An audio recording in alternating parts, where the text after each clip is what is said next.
8h30 sur le plateau de la matinale, c'est la dernière ligne droite. Nous sommes ensemble jusqu'à 9h. Et ce matin, dans le journal, dans quelques instants, nous allons revenir sur ce grand concert de Noël qui se profile au Vent d'Espace en fin de semaine. Ibrahim Mahalouf se produit samedi. Il sera entouré de 150 jeunes issus de plusieurs maîtrises et nous avons eu la possibilité d'assister aux répétitions.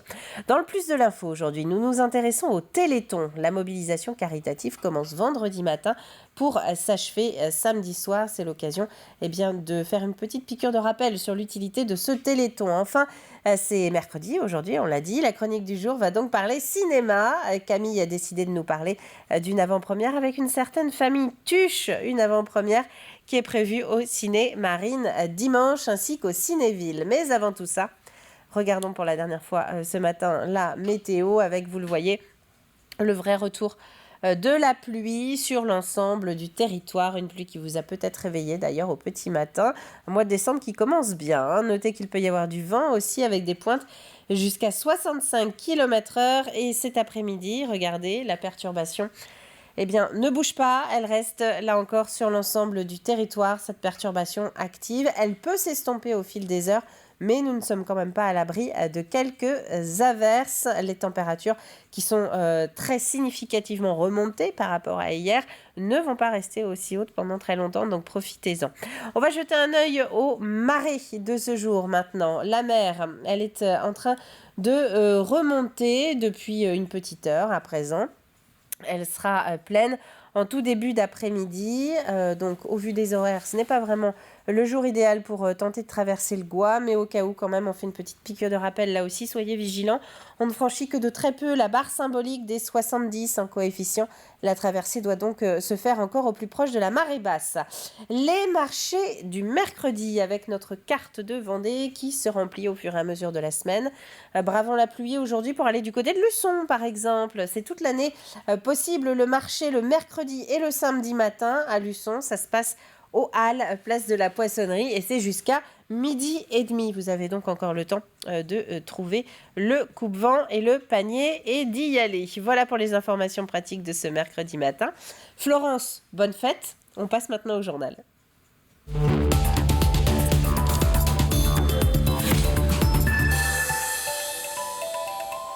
Et ce journal, nous le commençons donc avec ce concert événement qui se prépare à Mouilleron-le-Captif. Le Vent d'Espace accueille samedi le concert de Noël du trompettiste Ibrahim Mahalouf, un concert qui devrait faire date dans le département, puisque l'artiste va se produire accompagné de 150 jeunes musiciens. Tous sont issus de maîtrises, dont celle de l'Institut musical de Vendée. Pierre Dalicieux a pu assister aux dernières répétitions. On va chanter. C'est parti. Une journée de répétition pour un concert que ces 150 jeunes ont tous hâte de donner. Il faut dire que ce n'est pas tous les jours que Ibrahim Mahalouf, le célèbre trompettiste, les invite sur scène avec lui. 3 maîtrises de l'ouest de la France, dont une de Vendée.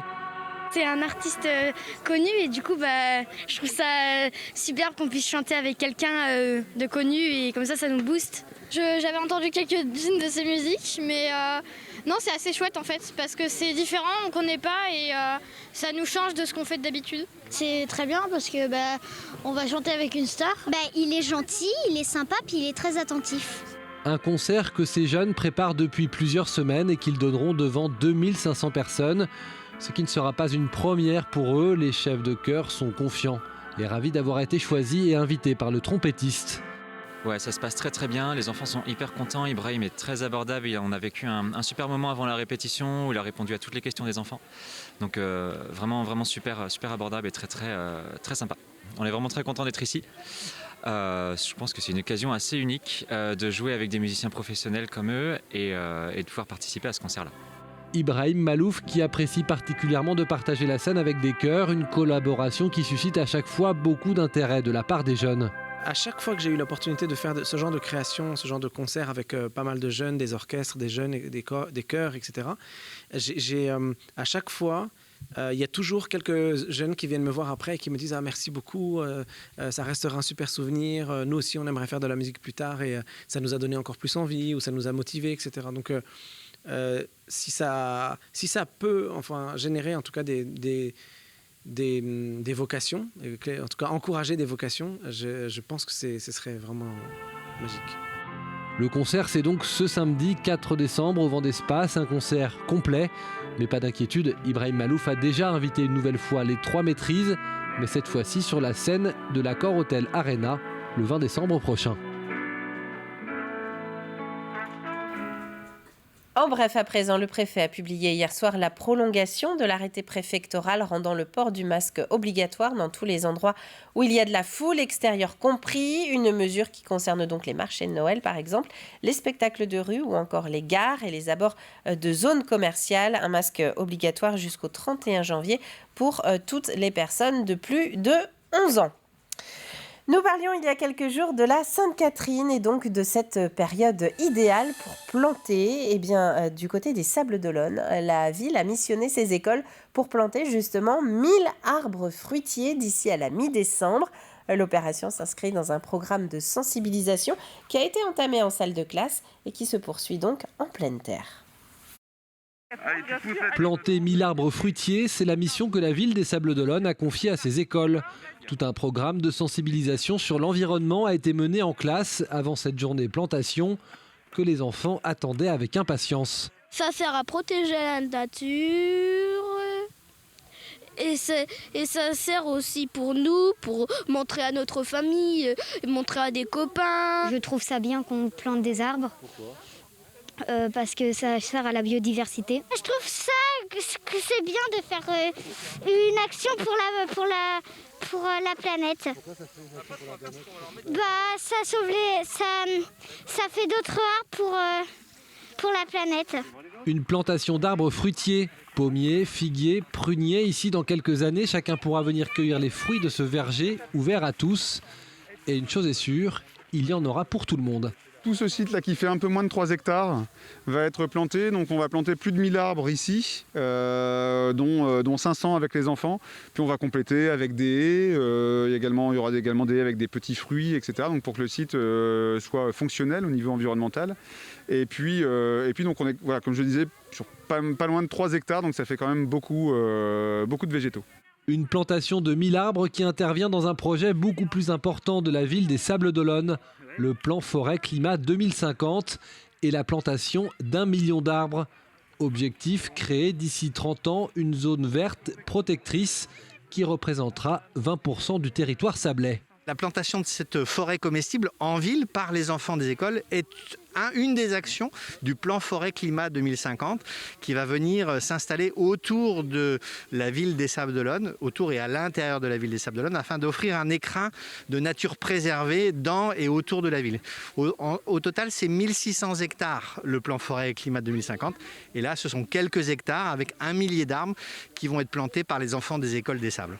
Des enfants qui devront attendre un peu avant de récolter les premiers fruits qui ne devraient pas sortir avant 2 ou 3 ans.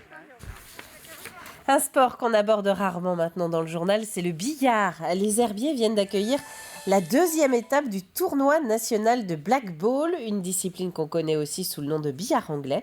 La route est encore longue jusqu'à la finale qui est prévue en juin à Agen, mais pour les Vendéens, ce fut l'occasion de montrer qu'ils étaient capables de recevoir et d'organiser ce genre d'événement. Grégoire de Châtillon.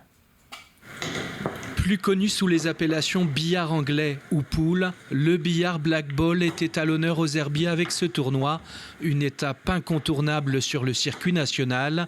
Sur place, les meilleurs joueurs de l'Hexagone, parmi lesquels Christophe Lambert, ici à l'entraînement. Vous l'avez vu, il ne s'agit pas de l'acteur de cinéma, mais du numéro 1 français de Black Ball, également multiple champion d'Europe et du monde de la discipline.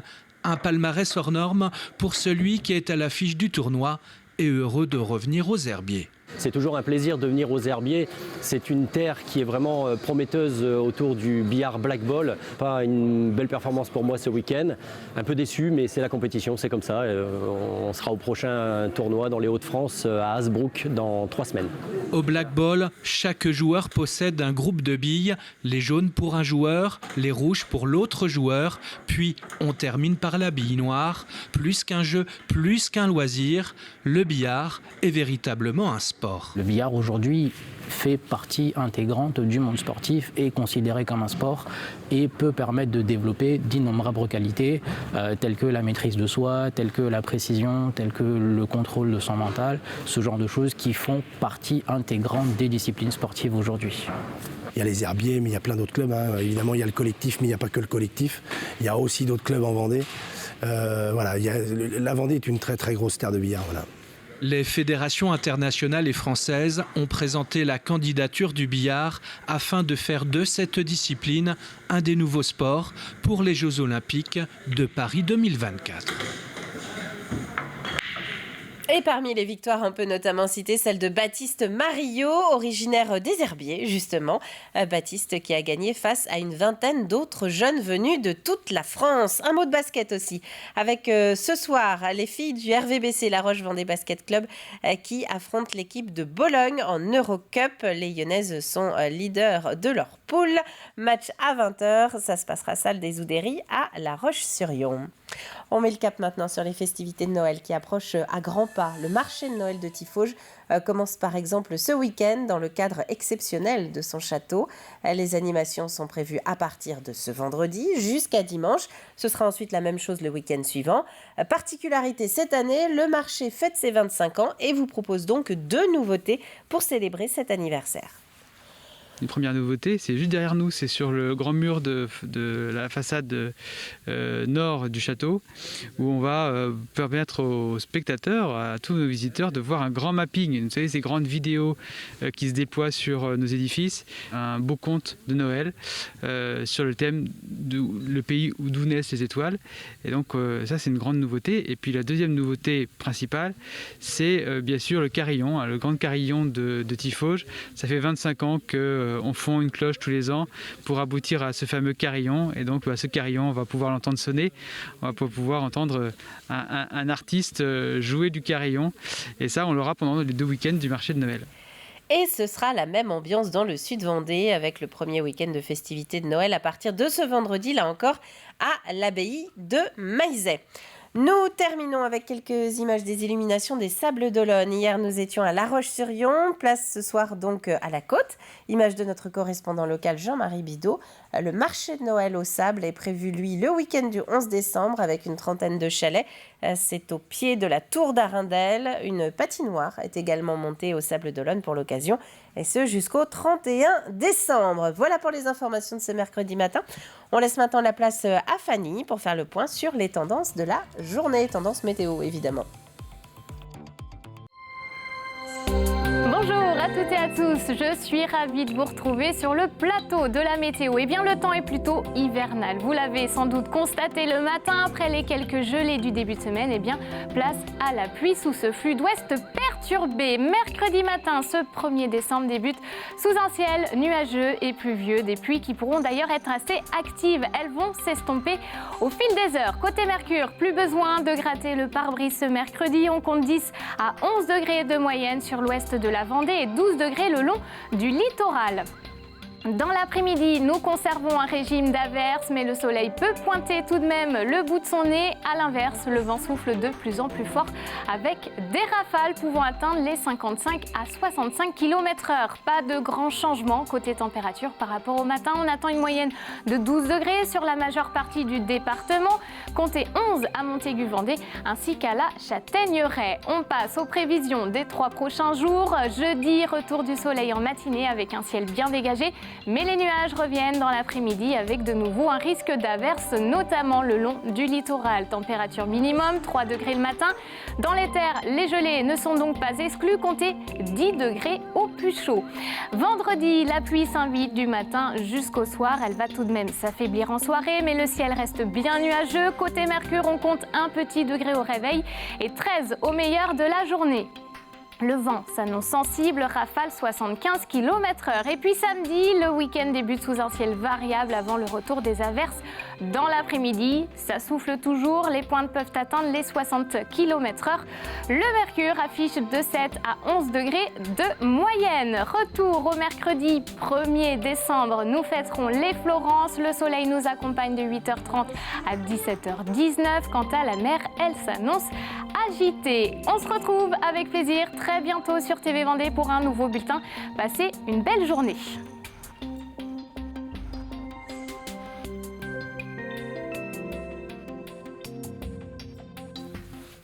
Merci Fanny, vous êtes bien sur le plateau de la matinale, il est 8h45 maintenant, 9h moins le quart. Dans le plus de l'info, on va prendre un petit peu d'avance sur notre invité de demain matin. La fin de la semaine est marquée notamment par le Téléthon. Alors même si beaucoup d'opérations sont organisées en dehors de la période, la mobilisation officielle, elle, c'est bien ce vendredi et ce samedi. Et c'est donc l'occasion de faire un petit point sur l'utilité de ce rendez-vous. Regardez.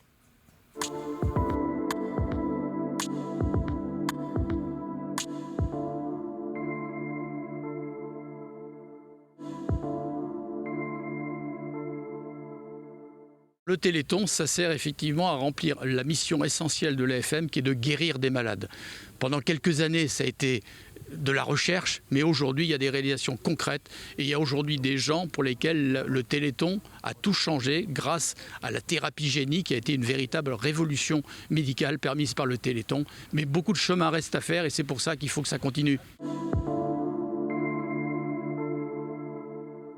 Le Téléthon en 2019, je vous passe la parenthèse 2020, c'était 1 231 000 qui ont été collectés, dont la moitié sur les animations, sur les 150 équipes d'organisation du Téléthon que nous avions cette année-là en Vendée, et le reste étant collecté en ligne par le 3637 et Internet. Cette année, nous avons à peu près le même volume d'organisateurs, donc avec un espoir effectivement de retrouver le niveau de la collecte de 2019.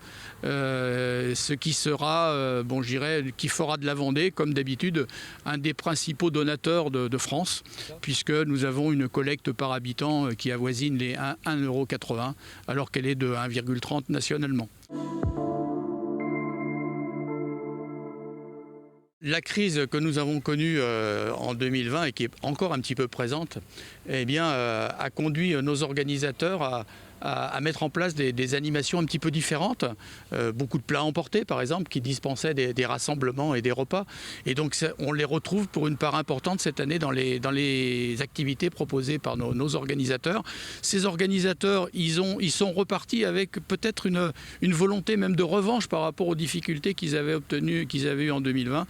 Et en fait, ils ont construit de nombreuses animations, des animations pour tous les publics, des animations sportives, mais aussi des animations en ligne qui permettent aux plus jeunes populations effectivement de s'intéresser au Téléthon.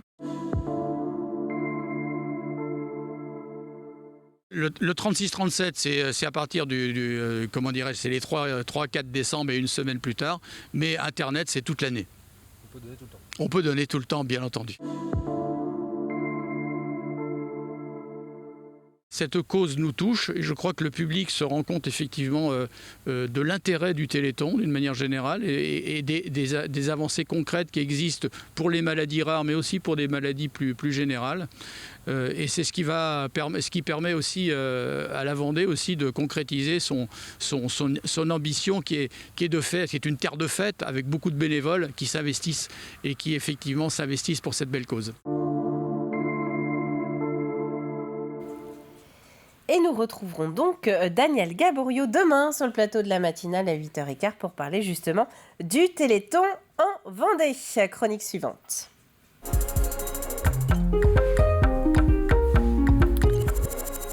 Chronique suivante avec une question. Est-ce que les tuches, ça vous parle ? Parce qu'après avoir gagné à la loterie et s'être installé à Monaco, puis à l'Élysée, les voilà de retour à Bouzolles dans un 4e épisode de la saga.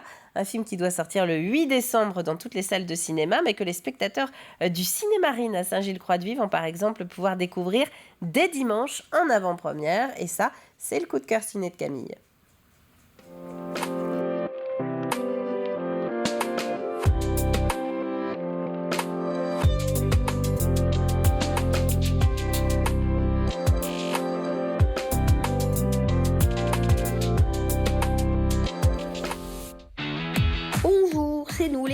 Bien fait, bien fait, bien fait. On est de retour à Bouzol. Travailler. C'est nul. Exactement.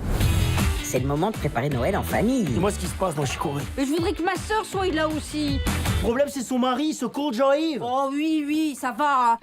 Vous êtes chamaillés là, tous les deux là, pour des conneries, il y a 10 ans.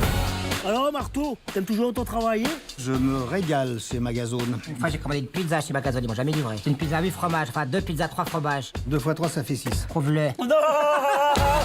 Vous vous la rabibochez, les beaux frères ennemis. Qu'est-ce que je disais déjà? Moi, j'écoutais pas. Non. Ça va être long. On va aller voir l'usine du Père Noël. Il n'y a plus l'usine des jouets? Je vends. Vous vendez à qui? Magazone. Marteau. Les gros gagnent, les petits meurent. Vous êtes dans la 2e catégorie, désolé. J'ai une proposition à vous faire. Voilà mon plan. Racheter Limaroll et fabriquer des jouets en bois. Qu'est-ce que tu fous là, Marteau? Tu veux des clous? Ils fabriquent un jouet que nous n'avons pas. Vous pourriez appeler l'inspection du travail. Là, vous travaillez, monsieur Tuche. Non, je travaille pas, je suis patron. Vous avez déjà vu un patron qui travaille, vous? Ah.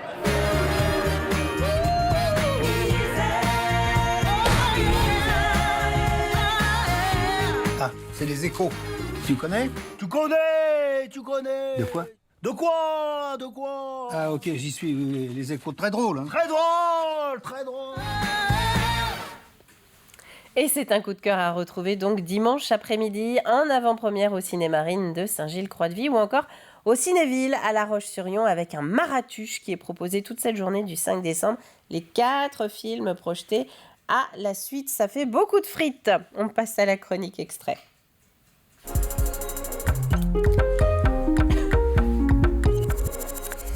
Et donc la nouveauté sur notre antenne aujourd'hui, mercredi, c'est un nouvel épisode de Conseil de famille. Conseil de famille, eh bien, qui s'intéresse aujourd'hui à un média associatif qui s'appelle Demain Vendée. Regardez. Mais justement, comment a germé ce projet et quels en sont les objectifs, ses missions? Alors Demain Vendée, c'est un web média, un média en ligne, un média numérique. Et donc c'est aussi un média papier, un journal papier trimestriel. Et donc c'est une proposition d'une information plus locale et plus positive et plus inspirante. Donc l'idée, c'est d'aller explorer sur notre territoire, le territoire de la Vendée, les parcours, les projets des hommes et des femmes qui revisitent la notion de sens et de respect de l'humain et de respect du vivant. Donc évidemment, ça part de prise de conscience sur un monde un peu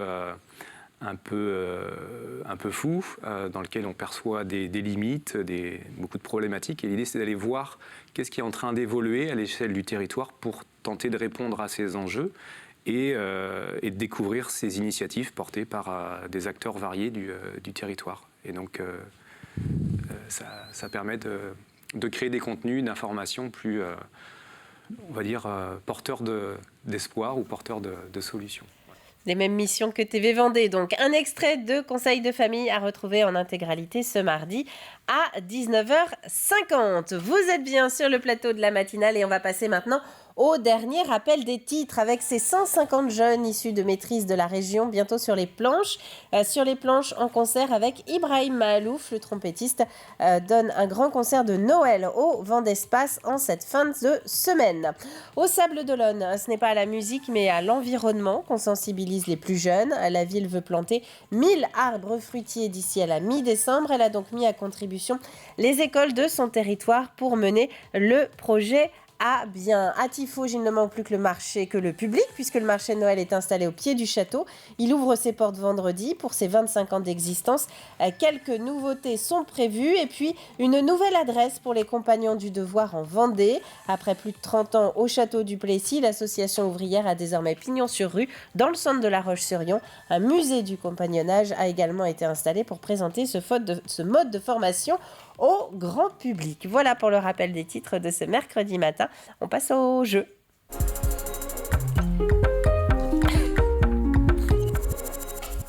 Alors, je vous rappelle que cette semaine, il n'y a qu'un seul gain, un seul gagnant, et donc vous allez pouvoir vous départager. Notre partenaire de la semaine, c'est la Maison Planchot, qui propose de nous concocter spécialement pour la matinale un panier garni spécial fête, panier surprise. Je ne peux donc pas vous aider quant au contenu. Je pense que ça vaut le coup de participer quand même. Pour tenter de le remporter, il faut répondre à cette question toute simple.